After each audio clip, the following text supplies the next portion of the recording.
Labą dieną, Dzindzilin, štai vėl Dinblodizmas su jumis, kaip ir kas antrą trečiadienį, su Ieva. Ir Jūratė Dzindzilin, nekilnojamo turto brokerė Ir veido odos grožio specialistė, kosmetologė. Tai va, labai malonu. Kaip ir kas antrą trečiadienį kalbam vis apie tą veido odos priežiūrą. Ir norėjau šiandien pakalbėti, tęsiant praeitą temą, apie kodėl brandžios odos savininkės dėlsia vis apsilankyti pas specialistą veido odos priežiūros. Ir tęsiant praeitą temą, norėčiau pakalbėti šiandien, kokiegi kriterijai visgi lemia veido odos grožio specialisto pasirinkimą. Kaip klientui. Taip. Ir iškart skubu klausti Jūratės. Tai kasgi lėmė, kad tu pasirinkai mane? Supratau. Tai tu jau dabar kalbėsim, kaip tu sakai, aną kartą brandžios, o dabar praktiškai nebrandžios. Apskritai. Kaip pasigrožio specialistą. Taip. Tai kaip aš tave pasirinkau? Ne kaip, o kas kodėl? lėmė? Kas lėmė? Nu jo, kodėl aš tave pasirinkau? Kodėl dabar prisipažink. Pirmiausia, kai mes susitikome, tu pakalbėjai ir mane įtikinai savo profesionalumu. Antras momentas, aš sugalvojau imti tą ir išbandyti. Tai atvykau, aš pas tave, išbandžiau tą dalyką ir jau mačiau efektą. Ir po pirmo apsilankymo mačiau efektą. Kitas momentas, kaip ir minėjai, tu sudarėjai man visas priemonės, supirkai, man nereikia sukti galvos, ko ten man reikia, kada reikia. Kitas momentas, tu man sudarėjai grafiką ir man nereikia sukti galvos, dabar galvoti, dėl ko aš čia šiandien ateinu pas Ievą, kokiai procedūrai. Mes iš anksto susitarėm, tu sakai, reikia tą padaryti, aną padaryti, man jau nesuku galvos, mes tik tai susitarėm, kad aš ateinu, bet kaip ir kitą savaitę, jau čia trečiadienį, ateinu, viskas, aš nesuku savo galvos, aš atsigulu savo ir guliu.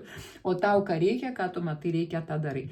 Ir kitas labai man bent asmeniškai ir manau, kad daug moterų svarbus yra žmogiškas faktorius, kad atitinka energetiškai, kad galim mes pasikalbėti, kad nejauti kažkokios tai įtampos pas tave būnant. Diskomforto. Jeigu aš noriu pasisakyti, tai žinau, kad pasakysiu ir tu suprasi mane ir mes pasikalbėsim, pasitarsim, tu nebijai, žinai, ir pavyzdžiui, aš tokia esu plepi, tai man įdomu labai pabendrauti su žmonėm ir kad paklausytų, ir aš galiu išklausyti, ir mane išklausytų, ir vat, kai šitą visą gauni, taip, ir gauni grįžtamą į ryšį, ir kai tu sudedi va, tą visą bendrus tuos dalykus, kriterijus, nu ir viskas, tai ko daugiau besiblaškyti, tai žinau, kad bus manim pasirūpinta. Ir tai ko man daugiau ir blaškytis, taigi turime dėl ko rūpintis ir šiaip gyvenime, o ne kas kartą atradinėti kažkokius dalykus iš naujo, o ten ar tu geriau rasi, ar tu blogiau, taigi čia žinai. Jeigu turi specialistą, tai neverta ir blaškytis. Stebuklų nebūna.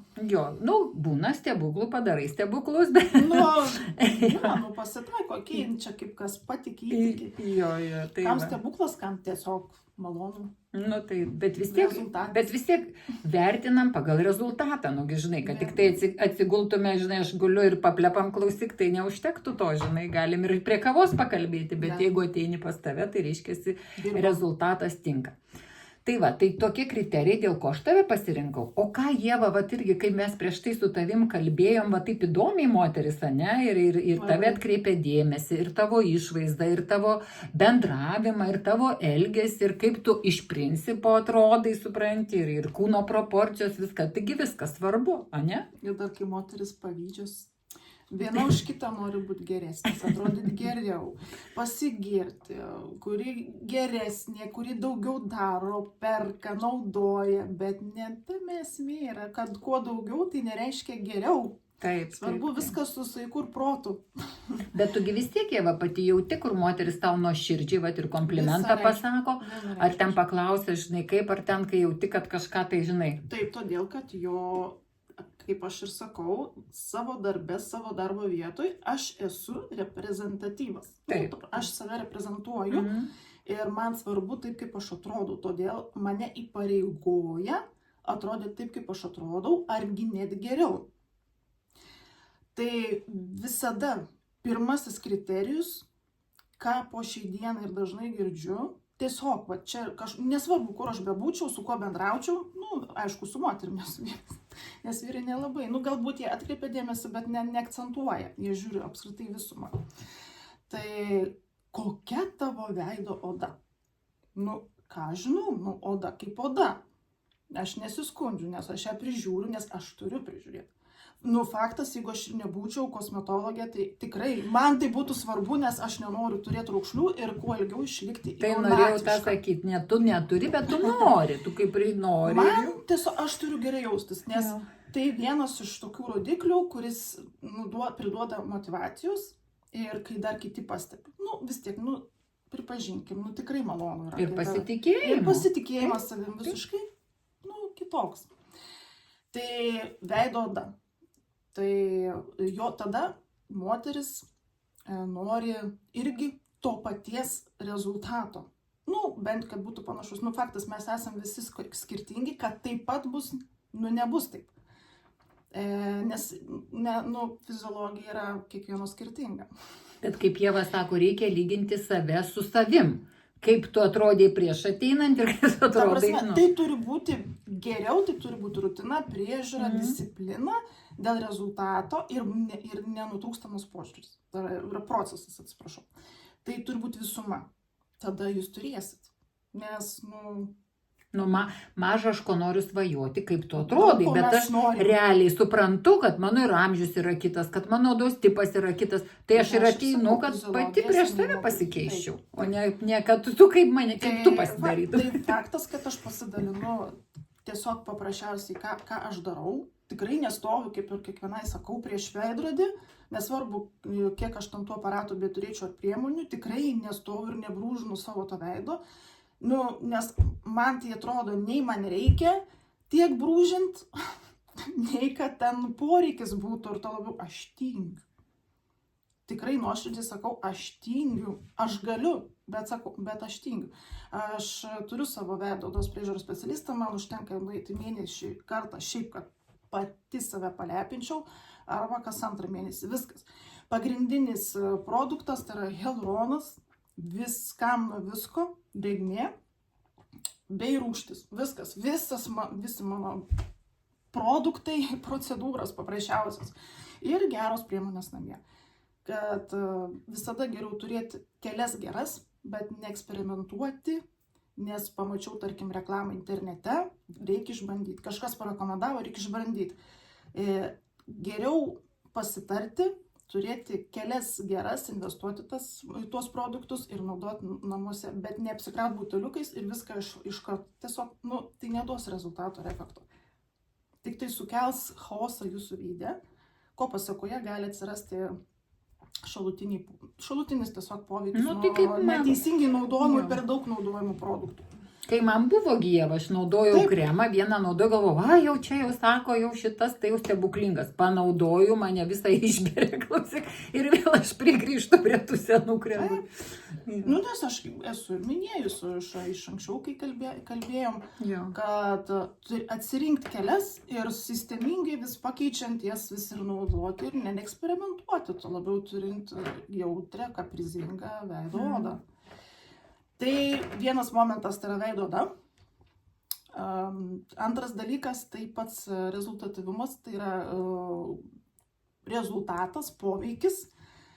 Kodėl? Todėl, kad klientas pas mane atėjęs gali ko tikėtis, kad bus parinktos priemonės namų priežiūrai,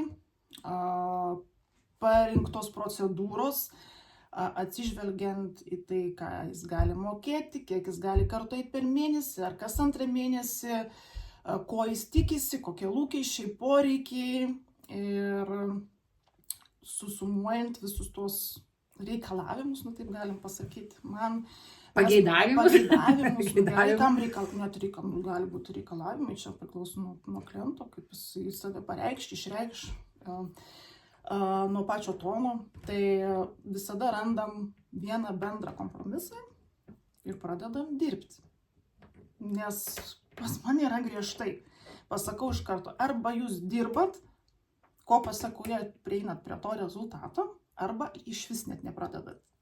O jeigu norit šiaip, kad ateit parelaksuot, kada nekada. Eksperimentuoti. Ir taip priminus, kad gal jau laikas, nes turiu tokių klienčių, kuriams tikrai reikia postumio ir vis pakibint, gal tau jau laikas gražioj formai, juoko formai. Tai tada jau atsakot pačios. Pačios už save, už savo veido odą. Taip, čia jau nuo pačio priklauso. Trečias kriterijus, kas man labai patinka, kad aš moku įtikint, kaip ir Jūratė minėjo, žmogų.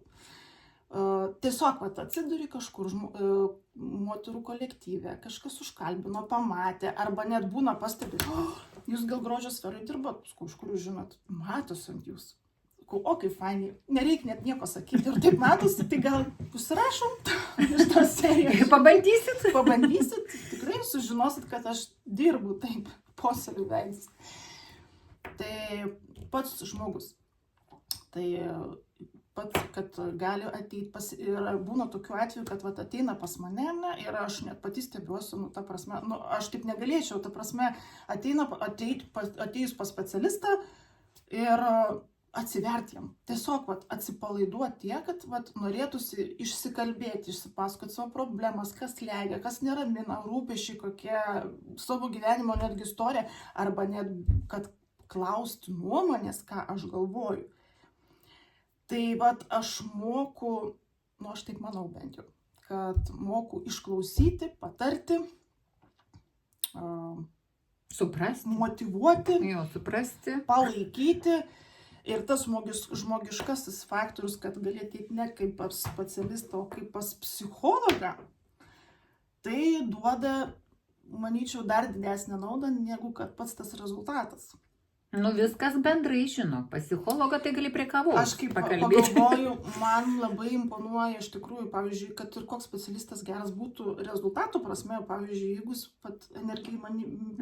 energetiškai kažkas nesurezonuoja, nelimpa,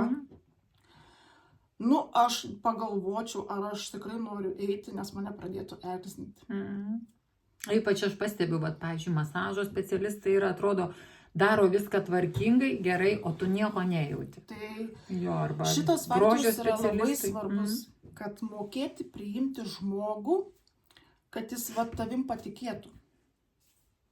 O aš vis tiek noriu paklausti, ar buvo tokiu atveju, kai arba nenorėjai tu toliau tęsti su žmogum, toksai, žinai, kartais juk, aš pavyzdžiui, kaip broker, aš pati jaučiu, kartais žmogus nejaučia kitam žmogui už paslaugą tokios pagarbos ar kažkokio supratimo. Arba iš vis nedaro. Jo, arba toks ateina, įsivaizduoja, kad čia, žinai, tu čia jį turi aptarnauti, apšokinėti, čia, žinai, aš pinigus moku, tai tu čia dabar jau kaip nori, taip šokinėk, žinai.